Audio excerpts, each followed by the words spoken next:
ॐ नमः सिद्धेभ्यः।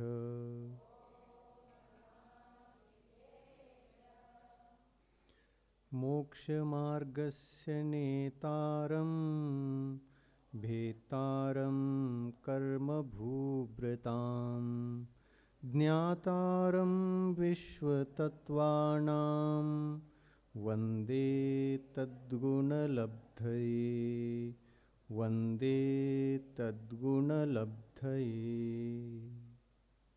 पंच परमेष्टि भगवान की, अहिंसा परमो धर्म की, आचार्य गुरुवर श्री विद्यासागर मुनि महाराज की, आज के शील व्रत अनतचार भावना की।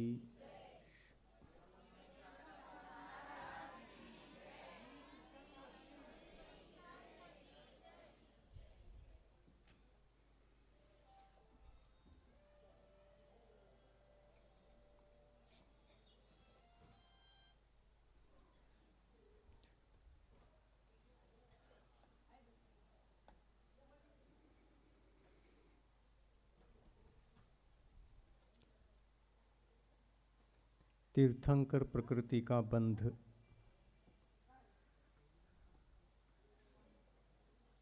जिस भावना के माध्यम से, पवित्र परिणामों के माध्यम से आज के दिन आप लोगों ने पूजा की है, उस भावना का नाम शील व्रतों में, शील में और व्रतों में अतिचार रहित भावना को ध्यान में रखते हुए ऐसा शील और ऐसे व्रत अपने जीवन में उपलब्ध हो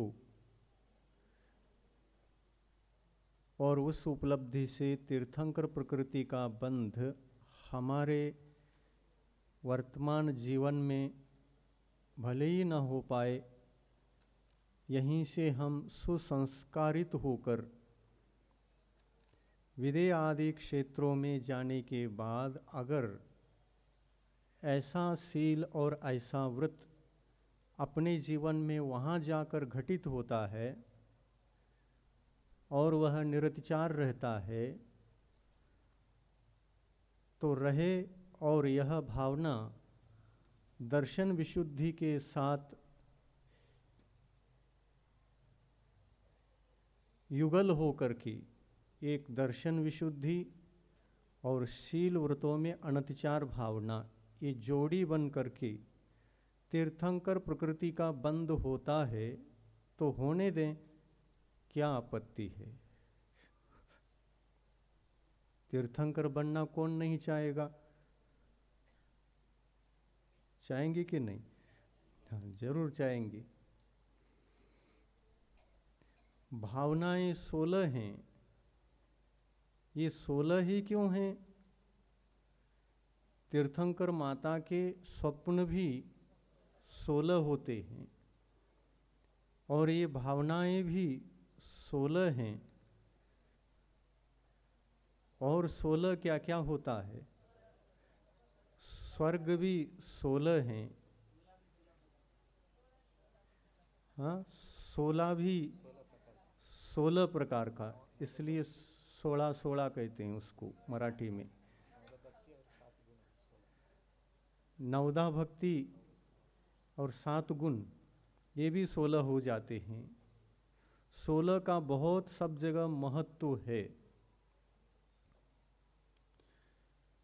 षोडश कारण भावना के भीतर तीर्थंकर प्रकृति के बंध के लिए जो आवश्यक सामग्री चाहिए, वो उन सामग्रियों को 15 जगह रखा है और प्रथम भावना के रूप में दर्शन विशुद्धि को रखा है। दर्शन विशुद्धि को जो संभाल लेता है, वही 15 शेष भावनाओं में से किसी एक भावना को अच्छी तरह से संभालते हुए, उसको सुरक्षित रखते हुए, उसको परिशुद्ध रखते हुए, उसमें रुचि रखते हुए, उसको फेवरेट बना करके, फेवरेट 15 में से एक होना, और मूल में आवश्यकता के रूप में क्या होना? दर्शन विशुद्धि होना। दर्शन विशुद्धि अत्यंत आवश्यक है, मूल है, बेस है। दर्शन यानी सम्यक दर्शन 25 दोषों से रहित होता है, और विशुद्धि यानी उस सम्यक्त्व के साथ परिणामों की विशुद्धि को तत्व चिंतन के माध्यम से बढ़ाने का कार्य करना, ये विशुद्धि है। इस प्रकार विशुद्धि को और सम्यक्त्व को दोनों को संभालते हुए आज की इस भावना को साथ में जोड़ करके आप निकल पड़ते हैं, तो इन दो के माध्यम से भी तीर्थंकर प्रकृति का बंध होना संभव है। आज की भावना का नाम शील व्रतों में अनतिचार भावना। शील सो व्रत नहीं और व्रत सो शील नहीं। शील अलग बात है और व्रत अलग बात है। व्रत 5 हुआ करते हैं, चाहे वो अनुव्रत हो चाहे वे महाव्रत हों, व्रत तो 5 होते हैं। शील कितने होते हैं?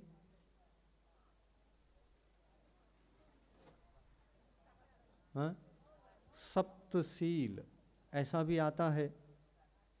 उसमें क्या क्या लिया जाता है? 4 शिक्षाव्रत और 3 गुणव्रत। 3 गुणव्रत 4 शिक्षाव्रत, इनको शील व्रत कहा।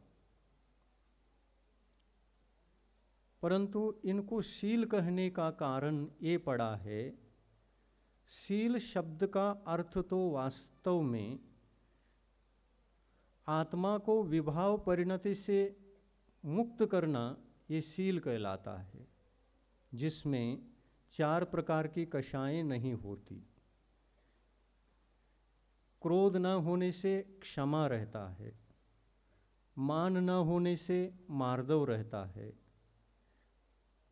माया न होने से आर्जव धर्म होता है, और लोभ न होने से शौच धर्म होता है। ये बात मुनियों के जीवन में तो घटित होती है, श्रावक के जीवन में घटित नहीं हो सकती, क्योंकि 10 धर्मों का जो अधिकारी हैं, 10 धर्मों को प्राप्त करके उसको पालन करने की क्षमता योग्यता जिसके पास होती है, वे तो महाव्रती मुनि महाराज ही हैं। मुनि उत्तम क्षमा धर्म का पालन कर सकते हैं, एक गृहस्थ नहीं कर सकेगा। 10 धर्मों की अनुभूति क्या श्रावक कर सकते हैं?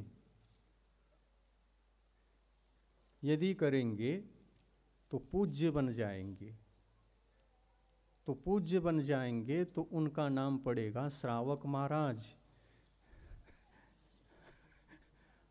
महाराज शब्द भी जुड़ जाएगा।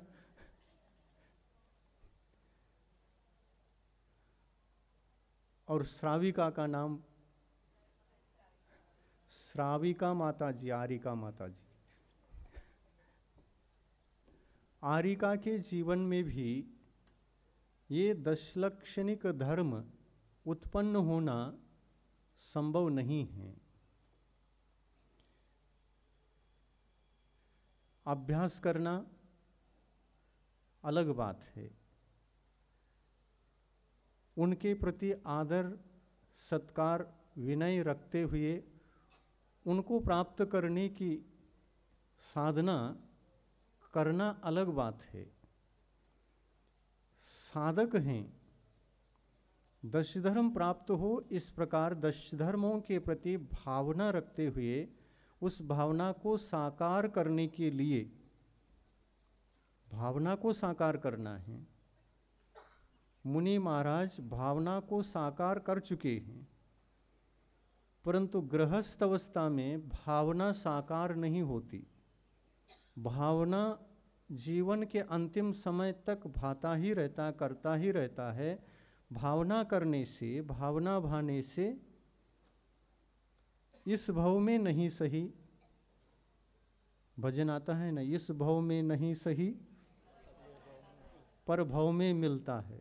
अपनी अपनी कर्मों का फल सबको मिलता है।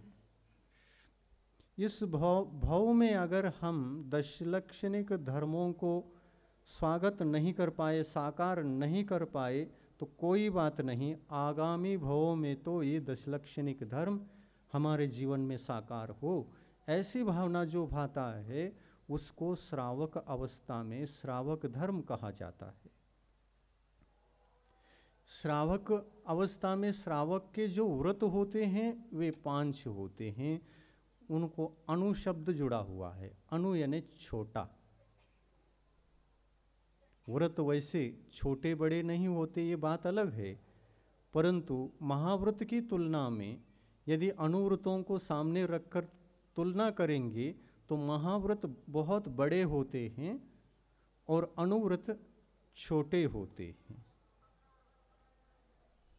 अणु शब्द का एक और अर्थ है। यह अणु शब्द व्रत के पीछे जुड़ जाने से अनुव्रत यह शब्द की उत्पत्ति होती है और अर्थ होता है अनु यानी अनु उपसर्ग का अर्थ पीछे। अनुगमन, गमन करना, लेकिन कैसे करना, आगे नहीं, पीछे। अनुगमन करना, अनुकरण करना, पीछे पीछे से चलना। तो श्रावक के जो व्रत होते हैं ये किसके पीछे पीछे चलने वाले होते हैं? हाँ, इसलिए अनुव्रत हैं। ये भी अर्थ सार्थक है। महाव्रतों के पीछे पीछे उनका अनुकरण करते हुए वैसे ही बनने के लिए जो व्रत पीछे चल पड़ते हैं उनका नाम अनुव्रत है। अनुव्रतों के माध्यम से महाव्रत की ओर बढ़ना ये साक्षात धर्म की आराधना नहीं, बल्कि जो साक्षात धर्म है वो महाव्रत रूप है।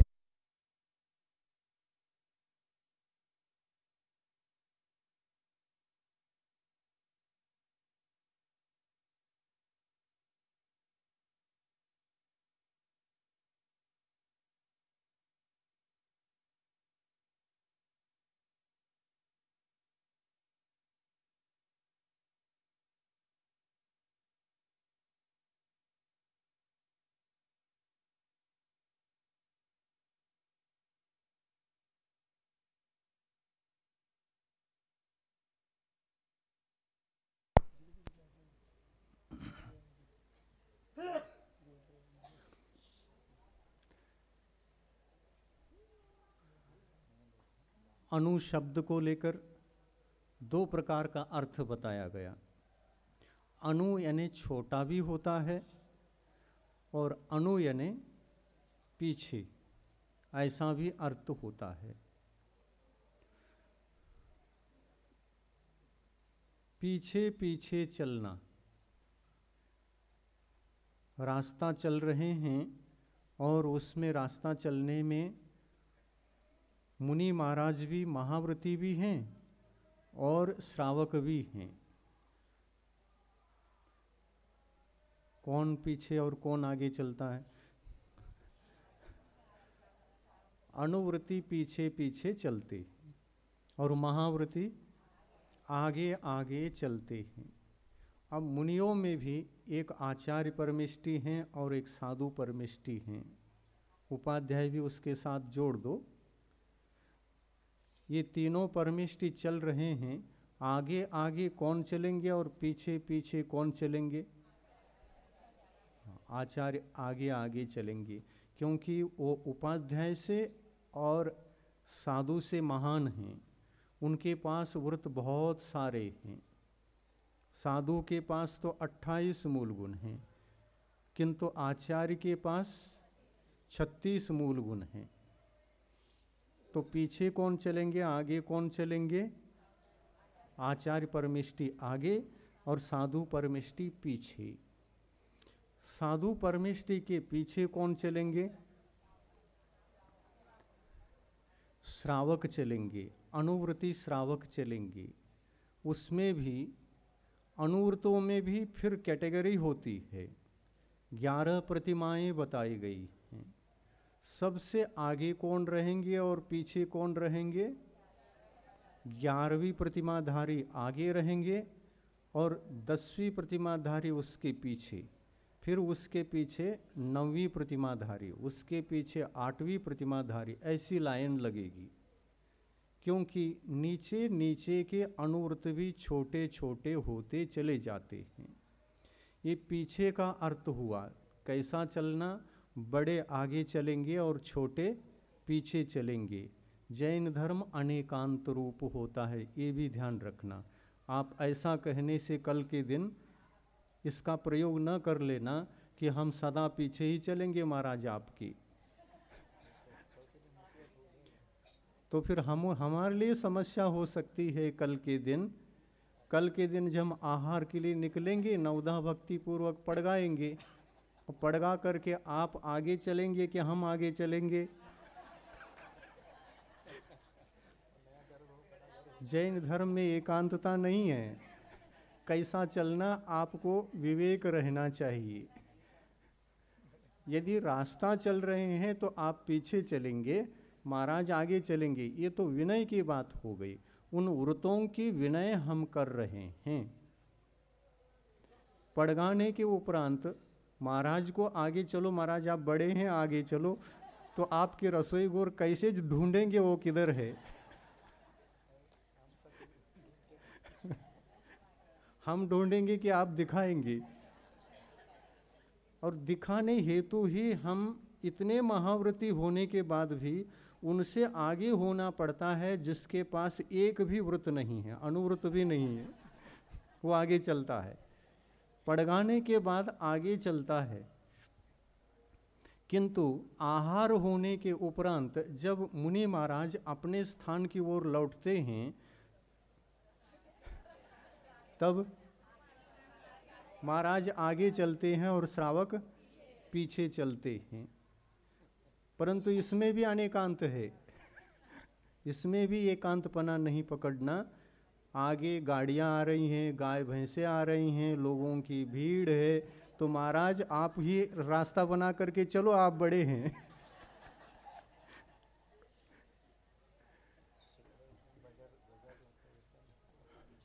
हाँ, शुक्रवार है, यलोरा में शुक्रवार के दिन सारे बच्चे हमसे दोनों ओर आगे आगे चलते हैं। बिल्कुल अनेकांत है ना। और शनिवार के दिन हमारे पीछे पीछे हो जाते हैं, शुक्रवार के दिन आगे आगे चलते हैं। तो ये क्या है? यह विनय है। विनय संपन्नता के उपरांत ये तृतीय भावना आई है आपके लिए, विशुद्धि बढ़ाने के लिए। शील व्रतों में अनतिचार भावना। शील और व्रत, व्रत कितने होते हैं? तो 5 होते हैं। वे कितने प्रकार के होते हैं? तो 2 प्रकार के होते हैं। अनुव्रत भी होते हैं और महाव्रत भी होते हैं। संख्या की अपेक्षा इनकी संख्या 5 है। 5 अनुव्रत और 5 महाव्रत। अनुव्रतों को धारण वही आत्मा करता है जिनको महाव्रतों को धारण करने की क्षमता नहीं है, पात्रता नहीं है, योग्यता नहीं है, वह अनुव्रतों को धारण करता है। या यूं कहे, पात्रता तो है लेकिन एकाएक ही महाव्रतों को धारण करने में अपनी क्षमता को जुटा नहीं पा रहा है और पुरुषार्थ नहीं कर पा रहा है, इसलिए वह अनुव्रत की आराधना में विचारक बन जाता है। अनुव्रत को प्रथम मैं ले करके फिर बाद में मैं महाव्रतों को पालन कुछ समय बाद करूं, ऐसा कहकर अनुव्रती बनता है।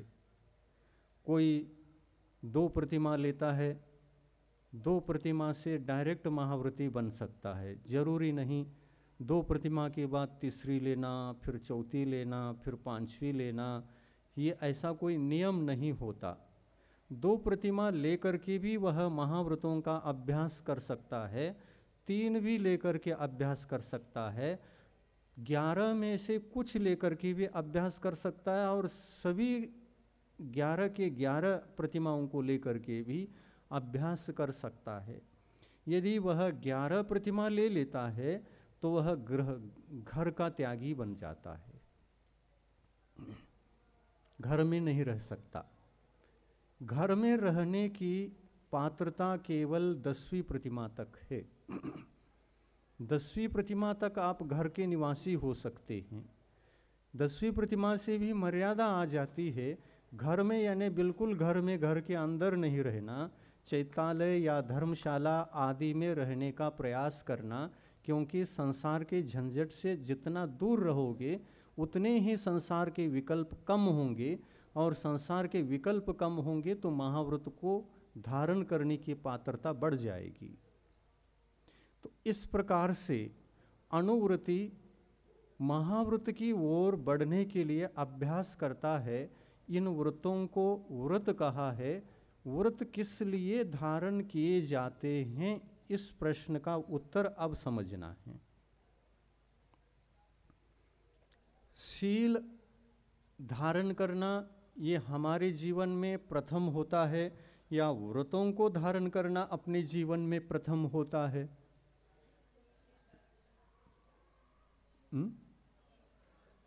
नहीं, व्रतों को प्रथम धारण किया जाता है, फिर बाद में शील अपने जीवन में अवतरित होता है। जो व्रतों में परिपक्व बन जाता है उसके जीवन में शील प्रकट होता है। व्रतों को धारण करने के लिए पापों का त्याग करना पड़ता है। पाप कितने होते हैं? 5 होते। हिंसा, झूठ, चोरी, कुशील और परिग्रह, ये 5 पाप होते हैं। इनको अव्रत कहा जाता है। 5 पापों को अव्रत कहा। अव्रत यानी अविरति। ये अविरतियां यानी व्रत रहितपना, ये अविरतियां 5 हैं। व्रत की 5 पापों को त्याग न करना ये अविरति है, ये अव्रतपना है। और ये अव्रतपना अपने जीवन में नहीं होना व्रत है। हिंसा का न होना अहिंसा है। अब वह पूर्ण रूप से हिंसा त्याग किया हो या देश रूप से, एक देश रूप से। व्रतों को धारण करने के पश्चात एक देश हिंसा का त्याग हो जाता है, और एक देश हिंसा का त्याग होने से ही एक देश व्रत जीवन में प्रकट होते हैं। दोनों एक देश। व्रत एक देश क्यों ये पूछे तो हिंसा का त्याग एक देश है, इसलिए व्रत भी एक देश हुआ। इस प्रकार एक देश व्रतों को धारण करना ये किस उद्देश्य से होना चाहिए? वह उद्देश्य हमारे शील की सिद्धि में कारण बनेगा। रत्नकरंडक श्रावकाचार ग्रंथ में समंतभद्र स्वामी ने एक लाइन में कहा है, चारित्र अधिकार में यह लाइन आती है, राग द्वेष निवृत्तै चरणम प्रतिपद्यते साधु। सज्जन पुरुष राग द्वेष की निवृत्ति के लिए आचरण धारण करता है, व्रत रूप आचरण धारण करता है, यानी 5 व्रतों को धारण करता है। 5 व्रत ये आचरण हैं, हमारे जीवन के व्रताचरण हैं। ये व्रताचरण किस उद्देश्य से होना चाहिए? तो राग द्वेष निवृत्ति, राग द्वेष के परिहार के लिए व्रतों को धारण करो। तो ये व्रत राग द्वेष के परिहार पूर्वक मोक्ष सिद्धि में कारण बनेंगे या शील की सिद्धि में कारण बनेंगे। व्रतों को क्यों लेना, हिंसा क्यों छोड़ना, झूठ क्यों नहीं बोलना, कुशील का त्याग क्यों करना, चोरी क्यों नहीं करना, परिग्रह का क्यों त्याग करना, इसका मूल उद्देश्य क्या है? राग द्वेष निवृत्ते। इन व्रतों के माध्यम से हमको राग द्वेष कम करना है। राग द्वेष अव्रति को कम नहीं हो सकती, अव्रति राग द्वेष से मुक्त नहीं हो सकता। राग द्वेष निवृत्ते चरणम प्रतिपद्यते। राग द्वेष के परिहार के लिए, उनके त्याग के लिए, राग द्वेष को कम करने के लिए, राग द्वेष पर विजय प्राप्त करने के लिए वह व्रतों को धारण करता है। ये व्रताचरण जीवन की पवित्रता है। इन व्रतों को संयम भी कहा है, एक देश संयम या सर्व संयम, सकल संयम। इसको संयम भी कहा है। संयम जीवन में क्यों आवश्यक है? तो राग द्वेष की निवृत्ति करना है, राग द्वेष त्यागना है, इसलिए इनको ग्रहण करना है। व्रतों को तो ग्रहण कर लिया और मन का राग द्वेष दूर नहीं हुआ, तब क्या होगा? तो ये व्रत बेकार हो जाएंगे। ये व्रत परमार्थ की सिद्धि में कारण नहीं बनेंगे। परमार्थ की सिद्धि केवल व्रतों से होती है या राग द्वेष के त्याग से होती है? हाँ, परमार्थ की सिद्धि, आत्म सिद्धि, आत्म स्वभाव की सिद्धि, मोक्ष की सिद्धि किससे होती है? राग द्वेष छोड़ने पर ही परमार्थ सिद्ध होता है। राग द्वेष छोड़ना कोई ध्येय नहीं है, कोई लक्ष्य नहीं है, उस तरफ कोई विचार नहीं है। हमको तो व्रत धारण करना है, प्रतिमा लेना है, महाव्रत लेना है। इस प्रकार व्रतों को ही केवल पालन करने के लिए यदि कोई प्रयास करता है तो उनके राग द्वेष कम नहीं हो सकते।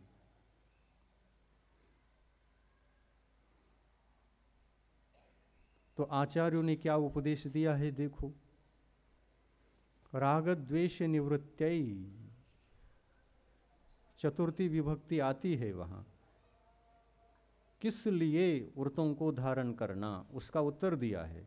राग द्वेष निवृत्त्यै चरणम प्रतिपद्यते साधु। सज्जन पुरुष, साधु यानी सज्जन पुरुष, श्रावक, आर्य पुरुष क्या करता है?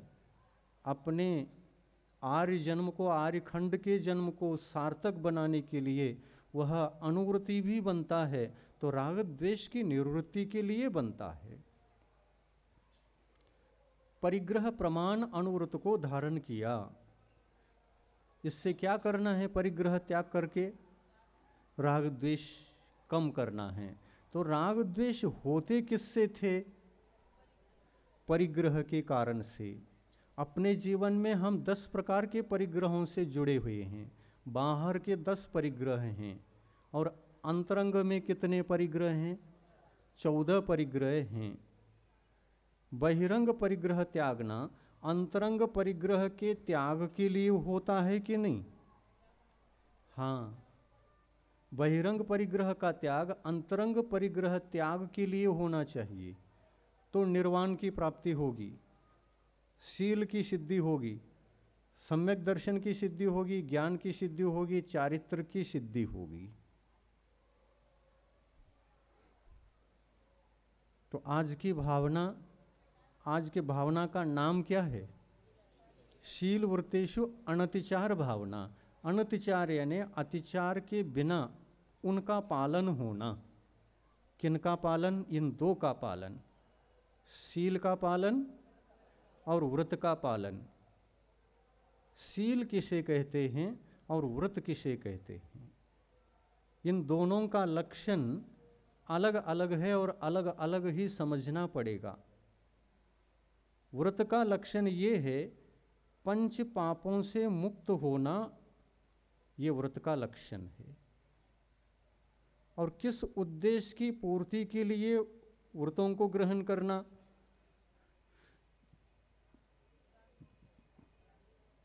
तो राग द्वेष पर विजय प्राप्त करने के लिए। और राग द्वेष क्या है? 4 कषाय रूप हैं राग द्वेष। क्रोध, मान, माया, लोभ, 4 कषाय हैं। ये आत्मा के स्वभाव हैं या विभाव हैं? विभाव हैं। 4 कषाय आत्मा के विभाव परिणति स्वरूप हैं। विभाव परिणति शील है या स्वभाव है?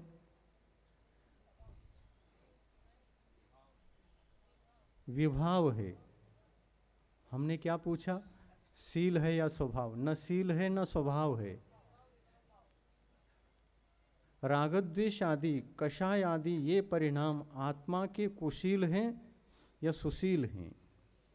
स्वभाव हैं या विभाव हैं? विभाव हैं। समझ में आ रहा है ना?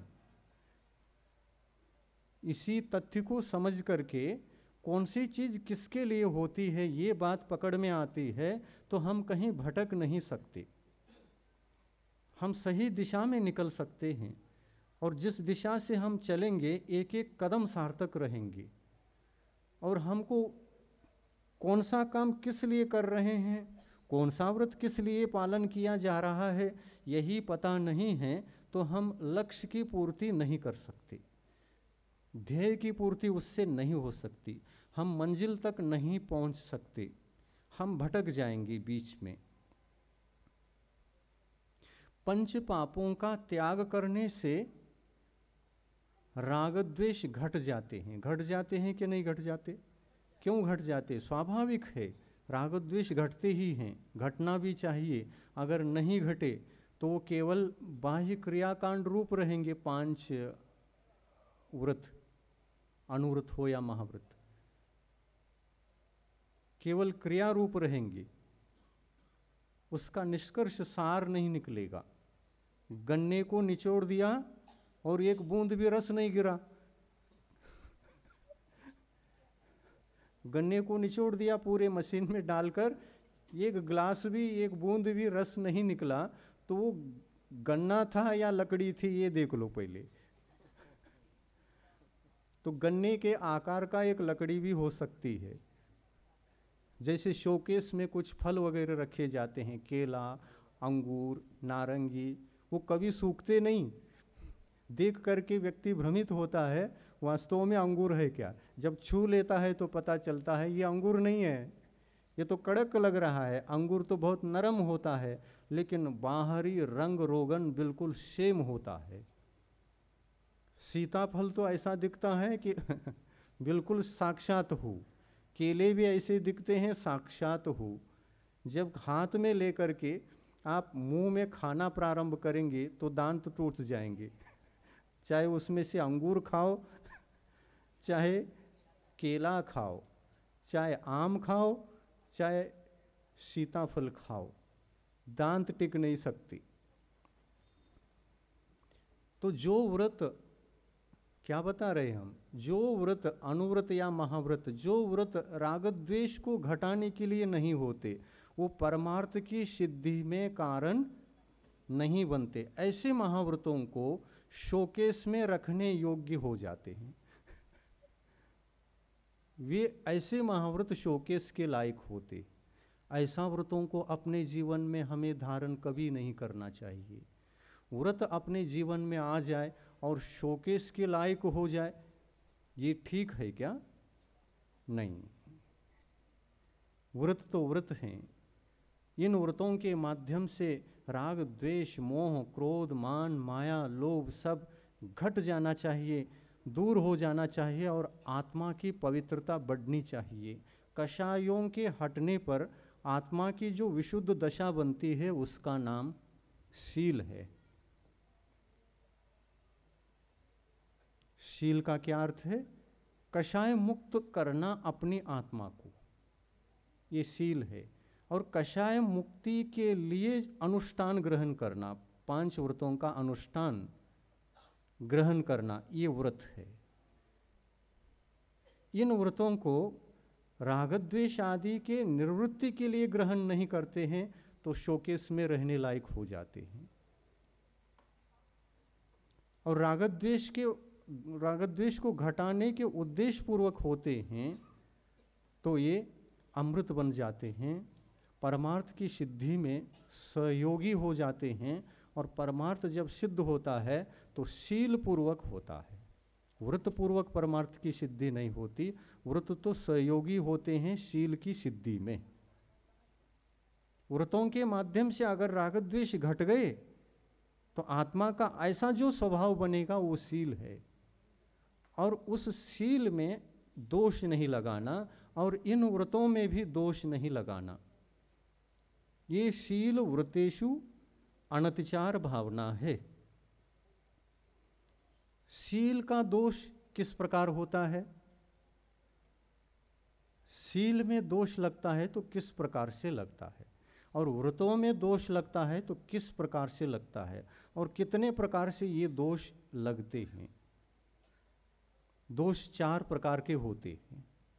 दोष लगने के जो माध्यम है वो 4 हैं: अतिक्रम, व्यतिक्रम, अतिचार, अनाचार।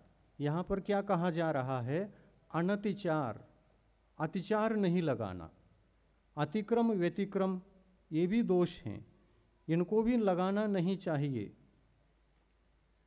परंतु अतिक्रम से व्यतिक्रम हुआ, व्यतिक्रम से अतिचार हुआ, तो अतिचार से इसके पश्चात तो एक ही स्टेज है, फिर तो गिर जाएंगे हम, व्रतों से गिर जाएंगे।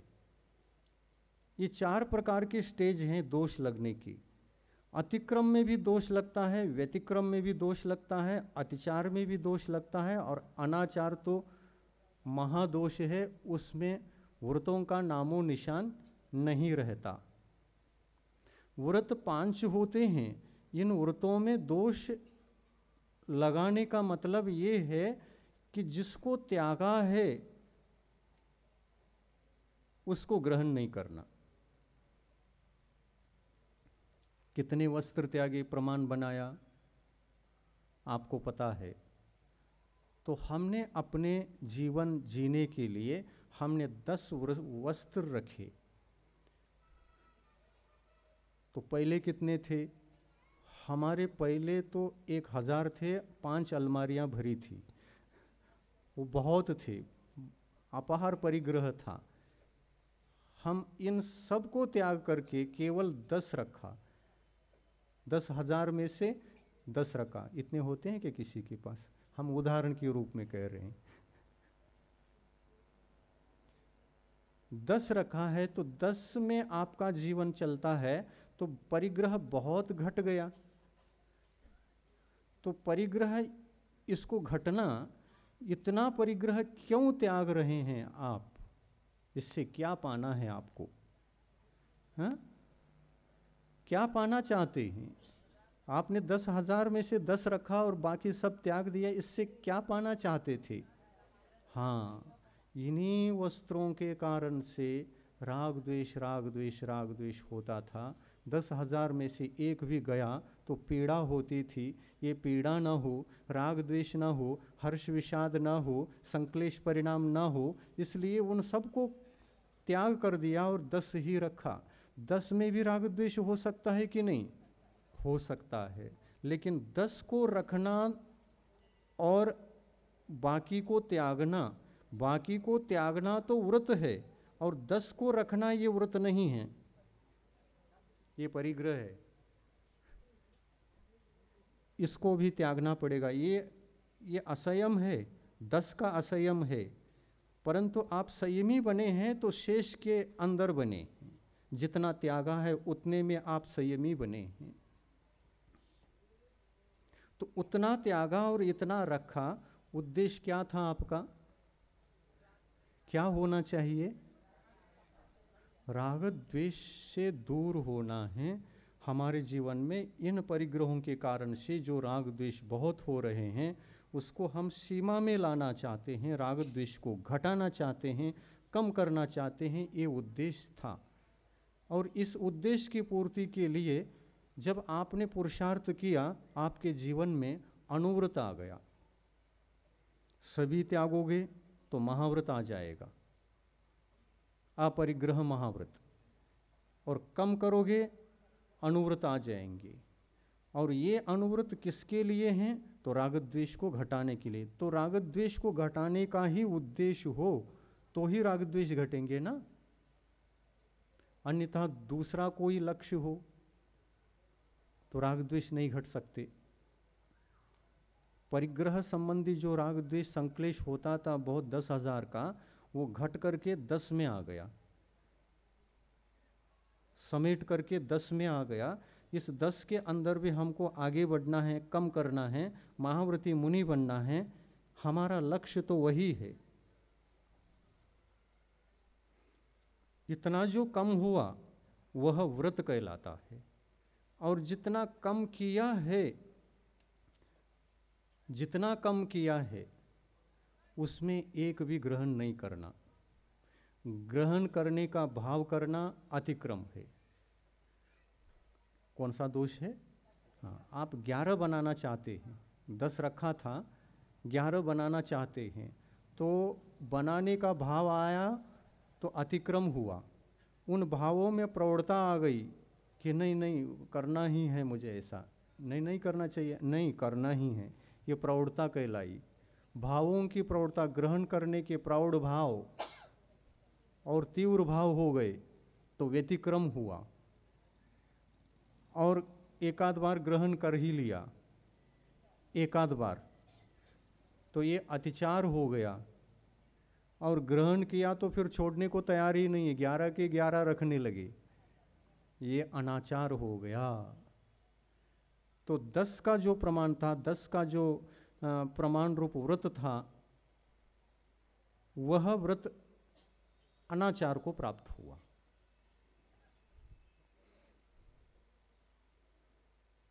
तो व्रतों में भी अतिचार रहित भावना और शील में भी अतिचार रहित भावना को सुरक्षित रखने वाला, इस माध्यम से भी तीर्थंकर प्रकृति का बंध कर सकता है। शील में अतिचार किस प्रकार से होता है अब देखें। देखो 10 रखा था, 10 रखने से संपूर्ण शेष परिग्रह का ग्रहण भाव, कषाय भाव, राग भाव, द्वेष भाव, संक्लेश भाव, आर्त रौद्र ध्यान भाव घट गया था। घटा था क्या नहीं घटा था? संपूर्ण घट गया था। अब एक को ग्रहण करने का भाव आया तो व्रतों में दोष लगा, और भाव आया तो कषाय पूर्वक आया, तो कषाय पूर्वक आया या कषाय के बिना आया? कषाय पूर्वक ही आया, तो कषाय उत्पन्न हो गई। ये कषाय किसका घातक है? व्रतों का या शील का? ये शील का घातक बना। कषाय से शील का घात होता है और ग्रहण से व्रतों का घात होता है। 10 की जगह 11 बनाएंगे तो व्रतों का घात होगा, और 10 की जगह 11 बनाने के जो भाव करेंगे उससे शील का घात होगा। तो शील की सिद्धि में भी बाधा आ गई और व्रतों की सिद्धि में भी बाधा आ गई। 10 को रखा था और 11 के विचार में हमने शील को भी खो दिया और व्रतों को भी खो दिया। वह अतिचार तक तो ठीक है, अनाचार हो गया तो पूर्ण खो दिया, और अतिचार रूप दोष तक पहुंच गए तो यहाँ पर व्रतों में छेद हो जाते हैं। जैसे वस्त्र में छेद पड़ जाता है ना, अभी अभी नए नए वस्त्र लाए थे और उसके ऊपर जो है ला करके अपने टेबल पर रख दिया, और दीवार पर एक उदबत्ती लगी हुई थी, वो उदबत्ती उसके ऊपर गिर गई और एक छेद पड़ गया उसमें। तो सावधानी नहीं रही, ऊपर नहीं देखा था और टेबल पर रख दिया, वो उदबत्ती जल करके उसके ऊपर गिर गई, तो उसमें वस्त्र में छेद हो गया। अब यह छेद ही तो है। अब इस छेद को ढाकने के लिए क्या करो? इस छेद को दूर करने के लिए क्या करो? तो ठिगड़ा लगाओ। तो ठिगड़ा का मतलब ये है प्रतिक्रमण करो, प्रत्याख्यान करो। ऐसा असावधानी से कभी काम नहीं करूँगा, असावधानी से किसी टेबल में ऐसा नहीं रखूँगा, ऊपर नीचे सब देख करके देखभाल करके रखूँगा। इस प्रकार संकल्प लेकर के आगे बढ़ो। अब छेद तो छेद है, अब प्रतिक्रमण करने से आत्मविशुद्धि हो जाती है, लौट करके वह 10 पर आता है। 11 पर पहुंच गया था, छेद पड़ गया, सील में छेद हो गया, वृतों में छेद हो गया, दोनों में छेद हो गया, लौट करके आया, 10 पर स्थिर हो गया पुनः। तो ये कहलाया प्रतिक्रमण और प्रत्याख्यान। कैसे व्रतों का पालन किया जाता है? देखो, दोष अगर लग गए तो क्या क्या करना चाहिए? प्रतिक्रमण करना चाहिए। यानी ये जो दोष लगे हैं ये दोष ही हैं, ये दोष मुझे पसंद नहीं, ऐसा विचार तो आना चाहिए। और ये दोष देख करके भी इन दोषों का परिहार हम यदि नहीं करते हैं तो फिर वो दोष दूर नहीं होते, ऐसे ही रह जाते हैं।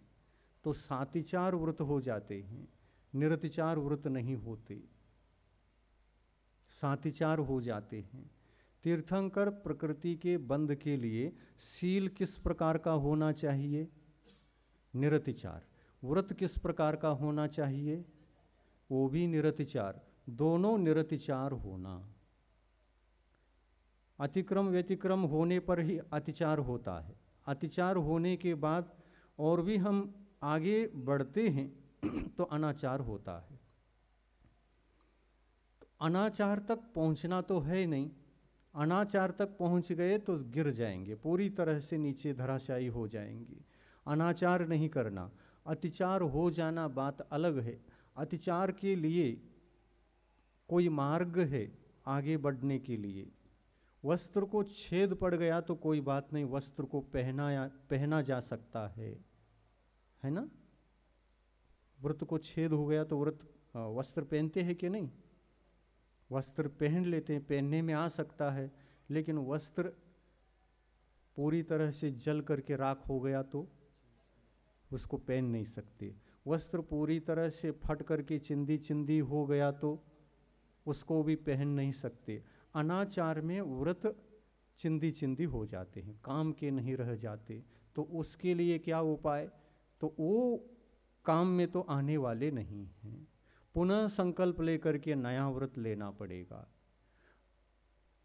नया व्रत, अतिचार दोष लगा हो, अनाचार दोष लगा हो, अतिक्रम व्यतिक्रम रूप दोष लगा हो, हे भगवान मैं अनाचार दोष को त्यागता हूँ, अतिचार दोष को त्यागता हूँ और व्रतों ग्रहण किए व्रतों में निरतिचार पालन करने का अब प्रयास करता हूँ, सावधान रहता हूँ, ऐसा संकल्प लेने का नाम प्रत्याख्यान है।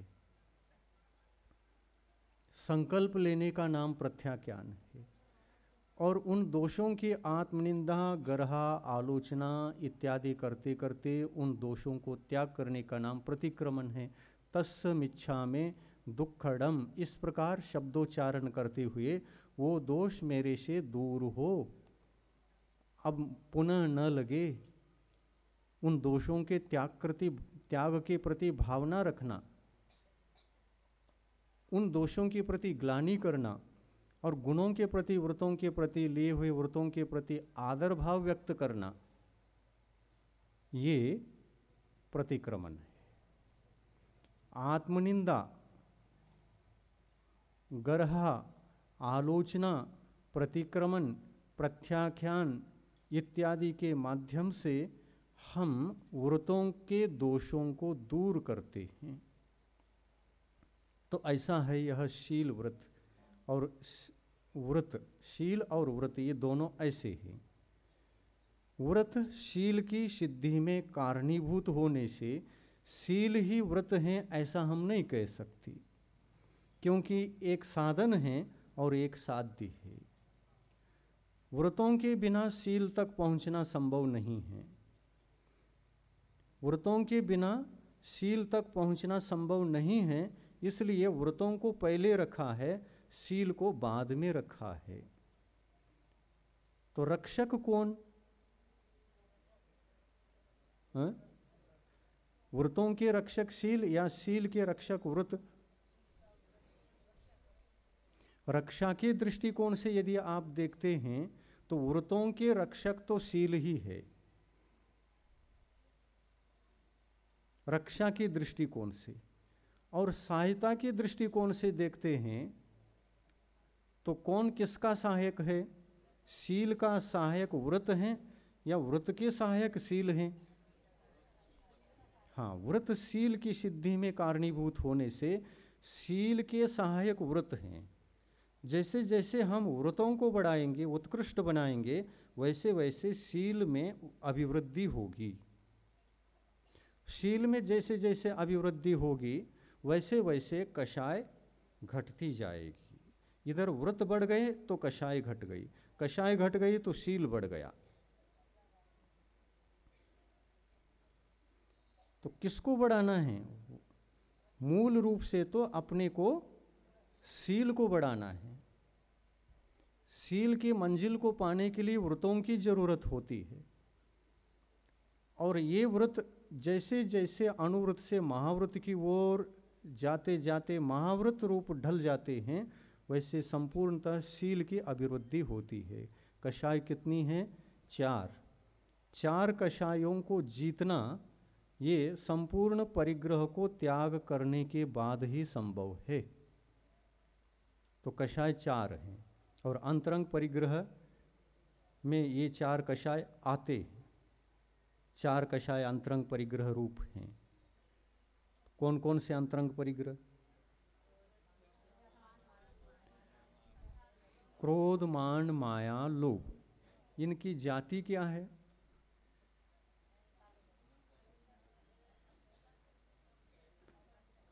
व्रतों को घात करने वाले क्रोध, मान, माया, लोभ कौन है?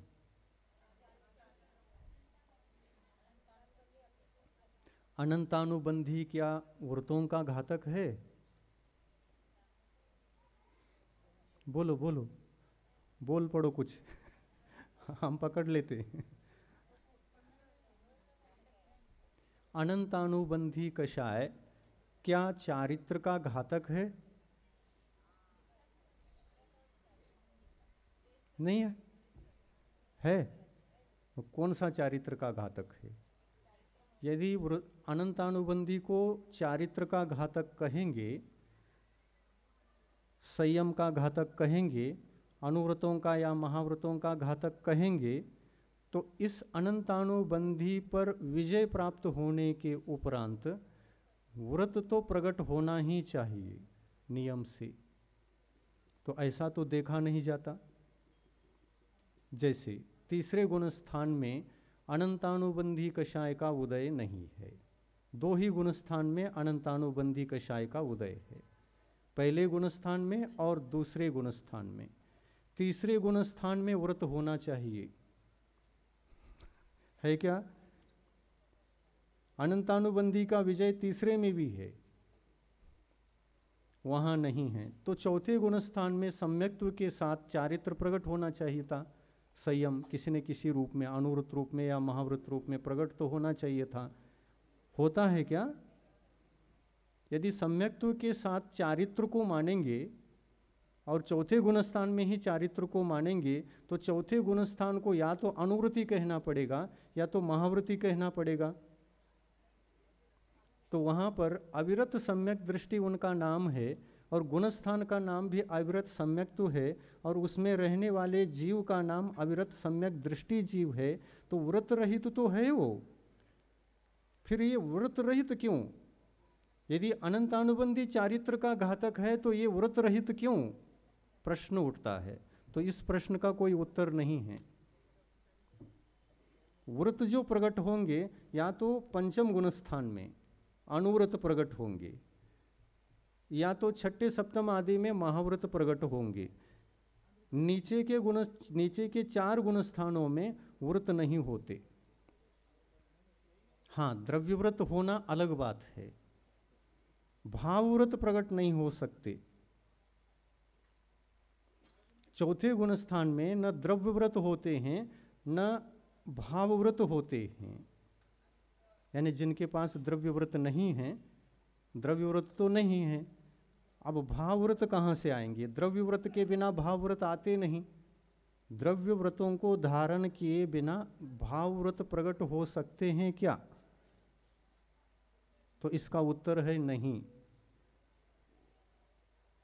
और भाव व्रत यदि प्रकट नहीं होते हैं तो द्रव्य व्रत भी यदि नहीं है और भाव व्रत भी नहीं है और चौथा गुण स्थान है, तो अनंतानुबंधी के अभाव से चारित्र, कौन सा चारित्र वहां कहा जाएगा?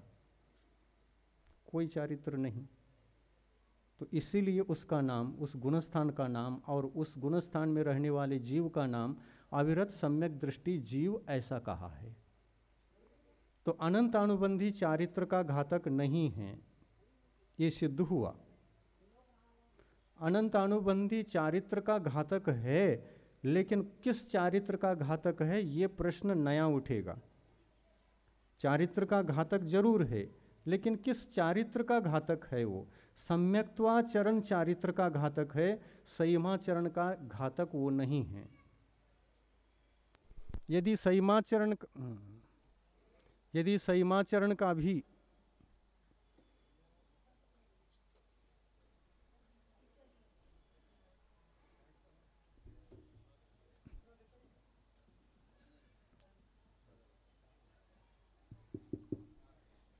यदि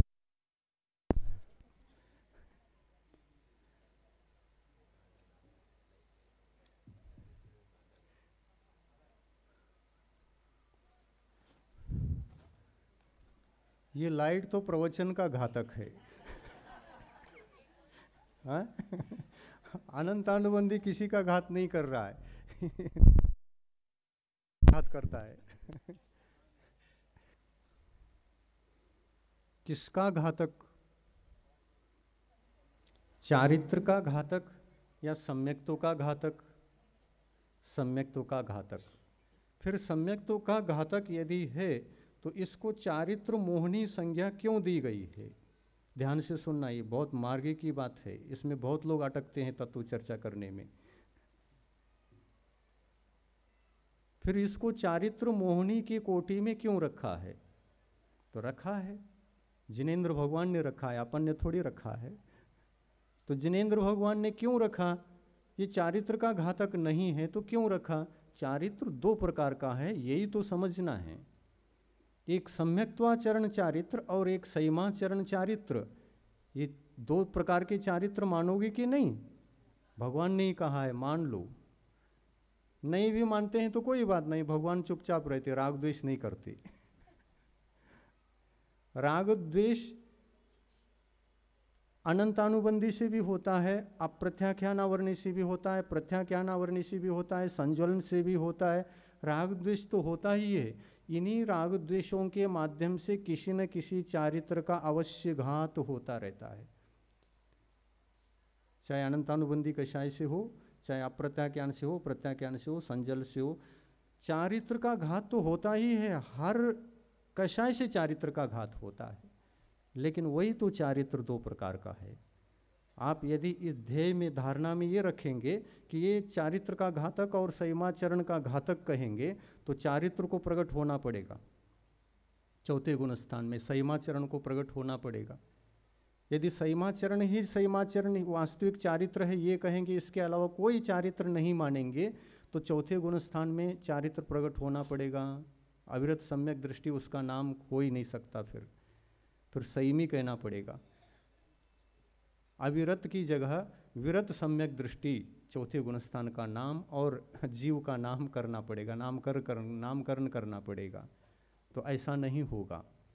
जिनेंद्र भगवान ने कहा संयमाचरण की अपेक्षा से चौथा गुणस्थानवर्ती जीव असंयमी है, अविरति है। क्योंकि इसके पास संयमाचरण संबंधी आचरण कुछ भी नहीं है, यानी पंच पापों का ये त्यागी नहीं है, इसलिए अविरत सम्यक दृष्टि है। फिर अनंतानुबंधी जो चारित्र का घातक है, चारित्र मोहनी संज्ञा है जिसकी, उस संज्ञा के रूप में इसको चारित्र का घातक कैसे कहेंगे फिर हम? ये प्रश्न उठता है। तो चारित्र का भी घातक कहो, इसलिए उसको चारित्र मोहिनी की कोटि में रखा है, ऐसा जिनेंद्र भगवान कहते हैं। तो कौन सा चारित्र?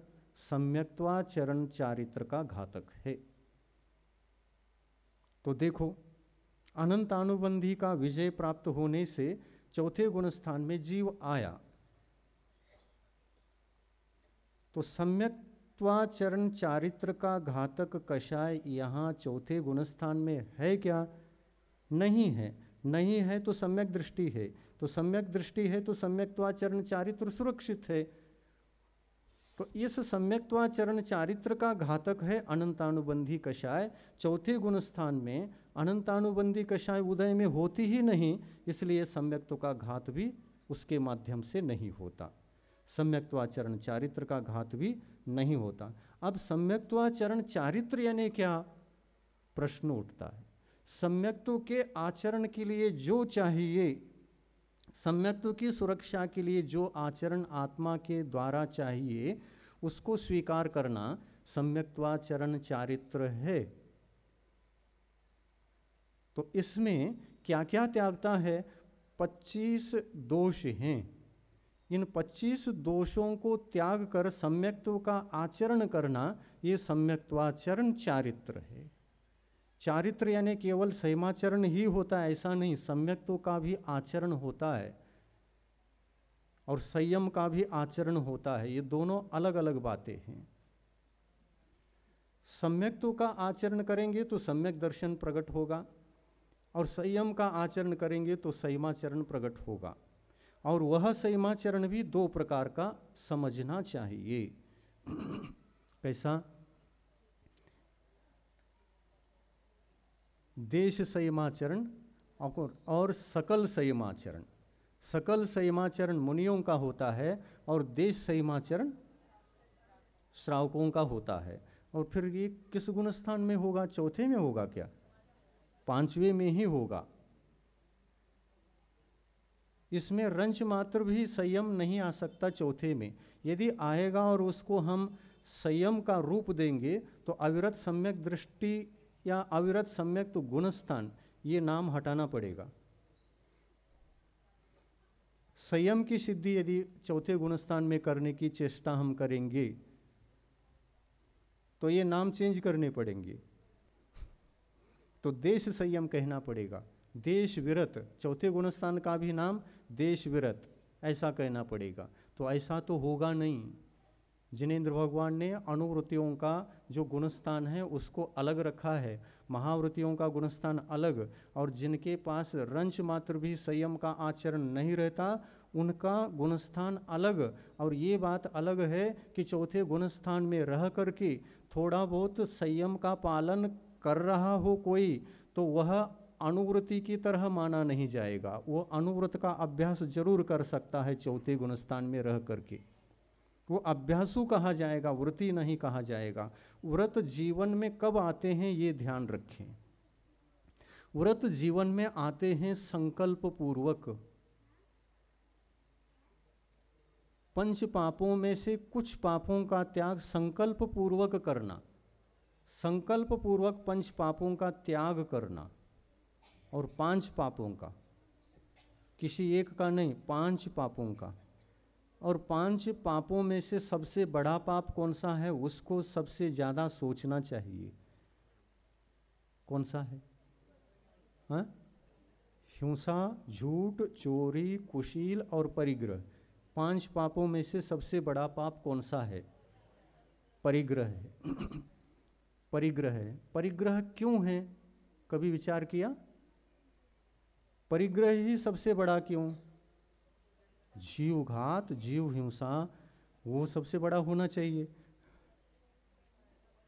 झूठ बोलना सबसे बड़ा होना चाहिए था। चोरी करना सबसे बड़ा पाप होना चाहिए था। कुशील सबसे बड़ा पाप होना चाहिए था। परिग्रह को सबसे बड़ा पाप क्यों माना? हाँ, परिग्रह के माध्यम से ही शेष 4 पाप होते हैं। अगर परिग्रह को हटा दिया तो शेष पाप चार हो ही नहीं सकते जीवन में। इसलिए पाप का बाप परिग्रह है, और परिग्रह का पाप, अंतरंग पाप सबसे बड़ा पाप है। क्रोध, मान, माया, लोभ, चार कषाय पाप है क्या पुण्य है? पाप है। पाप तो कहते हैं, लेकिन घर में जाते ही गुस्सा करते हैं। सबसे बड़ा पाप क्रोध करना, मान करना, अहंकार करना पाप है कहते हैं, और जाकर के पाप करते ही हैं। पाप को पाप समझ करके भी पाप करना, ये बड़ा पाप है क्या? नहीं। अब इस बड़े पाप में चार बड़े पाप हैं, क्रोध, मान, माया, लोभ। इसमें बड़ा पाप कौन सा है? लोभ है। परिग्रह रखने के लिए क्रोध चाहिए, मान चाहिए, माया चाहिए, या लोभ चाहिए? लोभ चाहिए। लोभ के द्वारा परिग्रह को रखा जाता है। बहिरंग परिग्रह को जुटाने के लिए लोभ आवश्यक है, और ये लोभ बहिरंग परिग्रह से भी बड़ा पाप का बाप है। बहिरंग परिग्रह पाप है ही, वो तो अपनी जगह है, छोटा पाप है वो, लेकिन उससे भी बड़ा पाप है अंतरंग।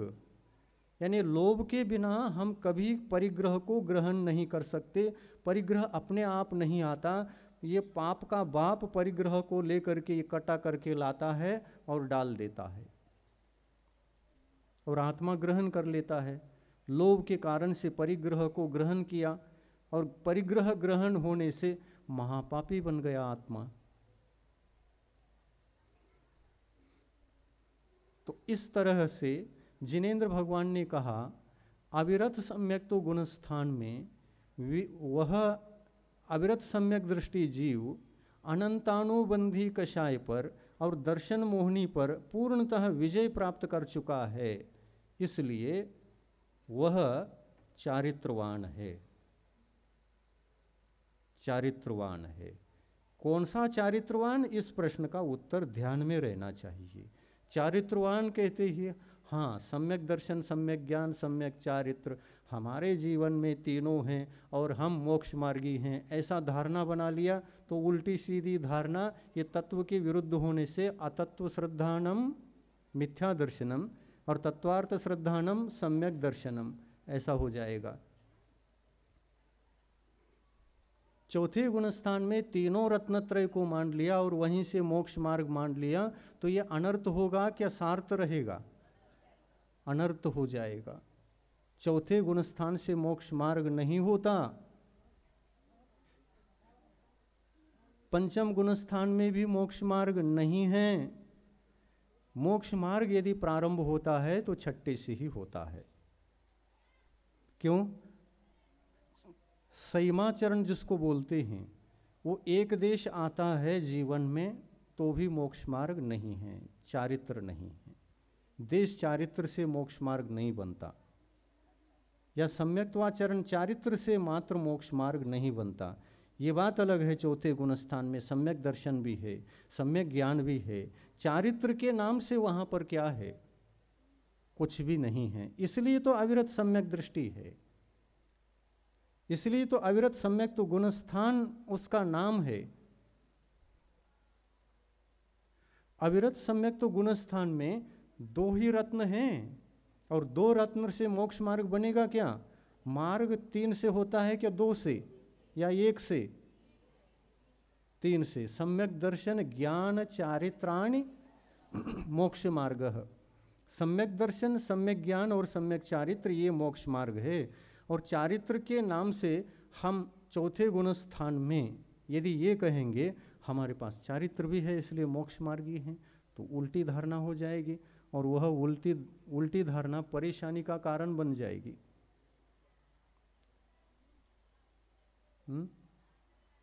ऐसा होगा कि नहीं होगा?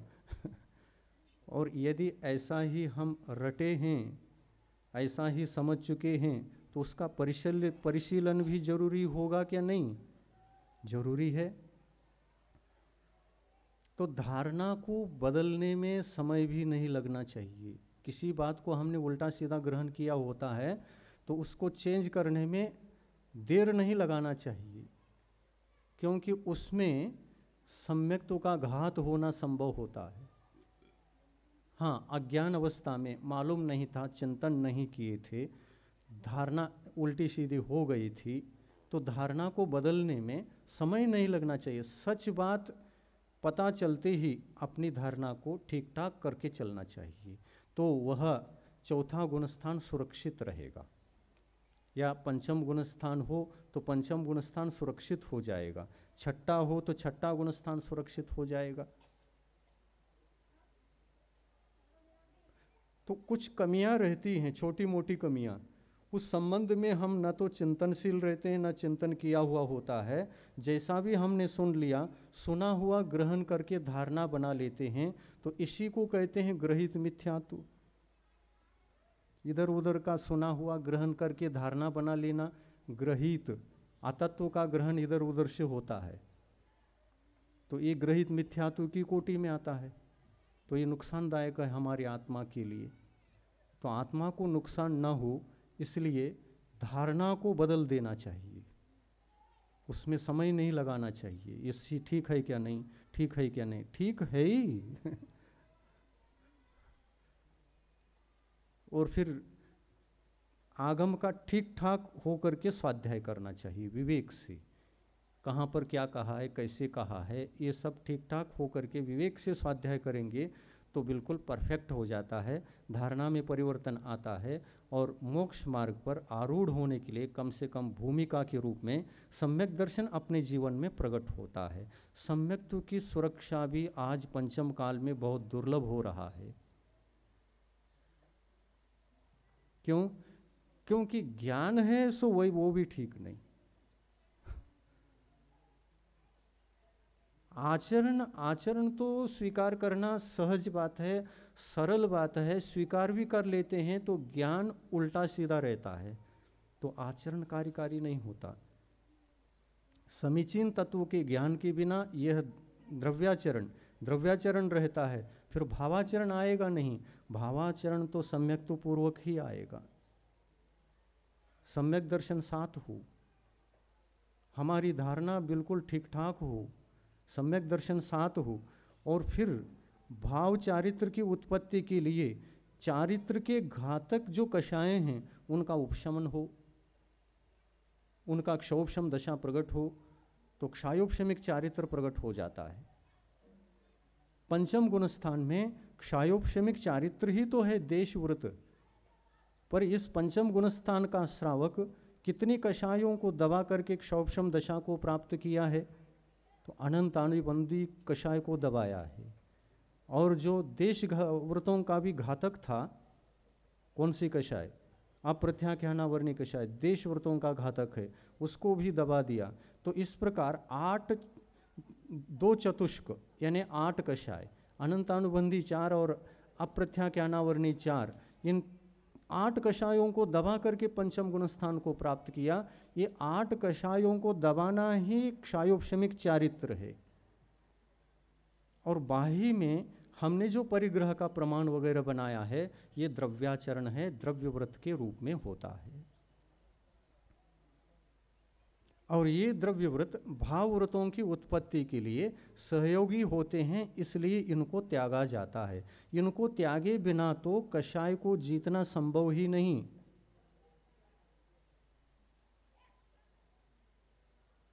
संभव है क्या? हम वस्त्र नहीं त्यागेंगे फिर भी मुनि बनेंगे, मुनि कहलाएंगे। संभव है क्या? नहीं है। इसी प्रकार हम जरा भी परिग्रह नहीं त्यागेंगे लेकिन अनुवृत्ति बनेंगे। संभव है क्या? नहीं है। जरा भी परिग्रह छोड़े बिना पंचम गुणस्थान को प्राप्त करेंगे। संभव है क्या? नहीं है।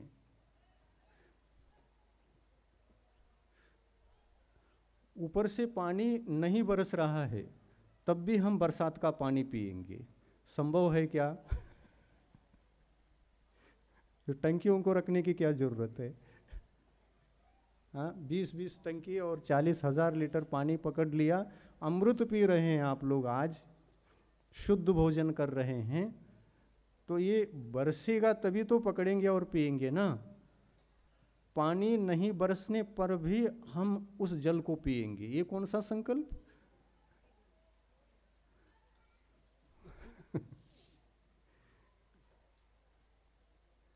तो हम क्या बता रहे हैं, मोक्ष मार्ग कहाँ से शुरू होता है। इस धारणा में भी उल्टी सीधी धारणा बहुत है, इसको ठीक ठाक कर लेना चाहिए। मोक्ष मार्ग छठे गुणस्थान से ही प्रारंभ होता है, क्योंकि संपूर्ण अविरति का त्याग, अविरति 12 होती है, 5 इंद्रिय और 1 मन, इनको जीतना। इनको जीतने के लिए भी बाह्य परिग्रहों का त्याग आवश्यक है। बाह्य परिग्रह त्यागी को ही हम इंद्रिय विजयी कहते हैं। और षटकायिक जीव, 5 स्थावर कायिक और 1 त्रस्काय, इनका घात मैं नहीं करूंगा, ये संकल्प, ये व्रत रूप संकल्प है। इसी को संयम कहते हैं। संपूर्ण परिग्रह का त्याग करने से इंद्रिय संयम प्रकट हुआ, और षटकायिक जीवों के घात को रोकने से जीव संयम प्रकट हुआ, प्राणी संयम। तो इंद्रिय संयम और प्राणी संयम, इन दोनों की उत्पत्ति नीचे के गुणस्थानों में है या छठे सप्तम गुणस्थान में ही है? छठे सप्तम गुणस्थान में है। मानना तो पड़ेगा ना, जिनेंद्र भगवान ने तो ऐसा ही समझाया है, और जैसे उन्होंने समझाया है वैसे हम भी समझा रहे हैं। तो अगर उल्टी सीधी धारणा अगर बनती है तो ये कैसी बनती है? लोगों के बीच बैठ करके बनती है, इधर उधर पढ़ने से, इधर उधर के ग्रंथों को पढ़ने से, और वैसे ही किसी ने लिखा हो तो वो धारणा बन जाती है। तो उस धारणा में हम बहते रहते हैं, बहते रहते हैं, बहते रहते हैं, पता नहीं चलता। जब तक कोई ऐसा समझाने वाला या चर्चा करने वाला या स्वाध्यायशील हो करके हम स्वयं अपनी तरफ से विवेक से स्वाध्याय अध्ययन वगैरह नहीं करते, तब तक वो धारणा आगे बढ़ती है, आगे बढ़ती है, आगे बढ़ती है। और यह धारणा सम्यक्त्व की उत्पत्ति में कंटक की तरह, शल्य की तरह बनी रहती है, सम्यक्त्व को उत्पन्न ही नहीं होने देती। तो जनवाणी को नहीं पढ़ना है, जिनवाणी को पढ़ना है, जिनवाणी को समझना है, और जिनवाणी को समझ करके अपने आत्मा को समझना है, जो जिन रूप है आत्मा। आत्मा स्वयं जिनेंद्र भगवान के रूप है ना। तो अब जिनेंद्र भगवान के रूप आत्मा को कैसे समझोगे? संयम धारण करके या संयम के बिना? मोक्ष मार्ग पर आरूढ़ हो करके या मोक्ष मार्ग पर आरूढ़ हुए बिना? तो मोक्ष मार्ग पर आरूढ़ हो करके ये सब कुछ होना संभव है। तो चौथे गुण स्थान में यद्यपि किसी कोई जीव हो, कोई भी XYZ कोई भी जीव चौथे गुण स्थान वाला है, तो चौथे गुण स्थान में रहने वाले जीव तो चारों गति के जीव होते हैं। नरक गति के नारकी भी चौथे गुण स्थान वर्ती होते, पंचम गुण स्थान तो है ही नहीं वहाँ। देव गति के देव भी चौथे गुण स्थान वाले हैं। त्रिरंच गति में 5 गुण स्थान बताए गए हैं, तो वहाँ पर भी चौथा गुण स्थान 5 2 गुण स्थान हो गए। तो इनको मोक्ष मार्ग है या नहीं? मनुष्य गति में 14 गुण स्थान है, आज पंचम काल में 7 गुण स्थान है। मोक्ष मार्ग में पुरुष पर्याय में 14 गुण स्थान है, स्त्री पर्याय में 5 गुण स्थान है। स्त्री पर्याय में स्त्रियों को मोक्ष मार्ग नहीं है, आरिकाओं को मोक्ष मार्ग है क्या? नहीं है, आरिकाओं को भी मोक्ष मार्ग नहीं है। जो मोक्ष मार्ग पर रहता है वो वंदनीय पूजनीय होता है, निष्पापमय जीवन होता है, रत्नत्रय का धारी होता है। और नमोकार मंत्र में ये मोक्ष मार्गी होते हैं कि मोक्ष मार्ग पर बढ़ने वाले नीचे के गुणस्थान वाले होते हैं? मोक्ष मार्ग की ओर बढ़ने वाले कहे जाएंगे पंचम गुणस्थान वाले और चौथे गुणस्थान वाले, ये बढ़ने वाले कहलाते हैं, मार्गी नहीं। मार्ग की ओर बढ़ने वाले, पगडंडी पर चलने वाले, राजमार्ग पर पहुंचने वाले, पहुंचने की अपेक्षा रखने वाले। मुनि महाराज राजमार्ग पर चल रहे हैं, ये मोक्ष मार्गी हैं। इस राजमार्ग तक पहुंचने के लिए ये पगडंडियों का उपदेश हुआ है। 11 प्रतिमाओं को लेकर के पहुंचो, धीरे धीरे पहुंच जाओगे राजमार्ग तक, मोक्ष मार्ग तक पहुंच जाओगे, आरूढ़ हो जाओगे आज न कल। इसलिए तो परस्पर में वो इच्छामी करते हैं, नमोस्तु क्यों नहीं करते? यदि मोक्ष मार्गी है तो नमोस्तु करना चाहिए परस्पर में। आरिका को नमस्कार करे, नमोस्तु। वंदामी शब्द क्यों आया? नमोस्तु शब्द क्यों नहीं है?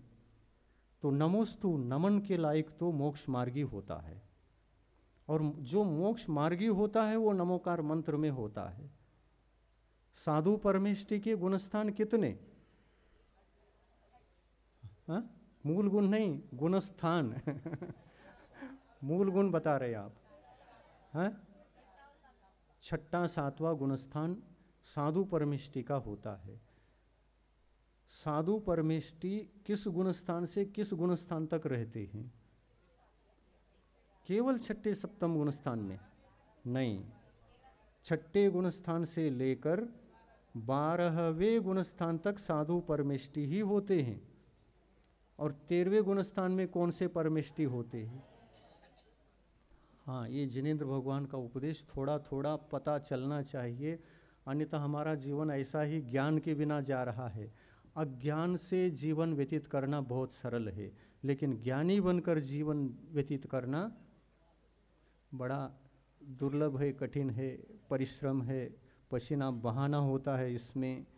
ज्ञान का जीवन ही हमारा कल्याण कर सकता है। ज्ञान के बिना जीवात्मा का कल्याण नहीं होता। और कौन सा ज्ञान? आगम का ज्ञान। जिनेंद्र भगवान ने जो सप्त तत्वों का जैसा उपदेश दिया है, वैसा ज्यों का त्यों ज्ञान हमारे पास होना, इधर उधर का ज्ञान नहीं होना। जनवाणी का ज्ञान किसी काम का नहीं, हटाओ उसको। जिनवाणी को पढ़ो। जिनेंद्र भगवान की जो साक्षात वाणी है, एक एक शब्द संभाल संभाल करके पढ़ो और अर्थ ग्रहण करो, और उसकी चर्चा भी करो।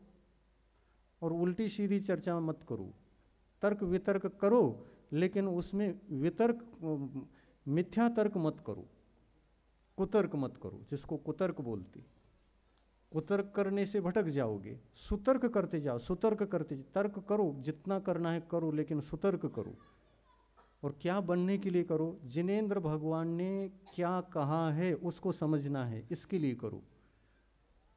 जिनेंद्र भगवान की वाणी को ही समझना है, इसके लिए करो।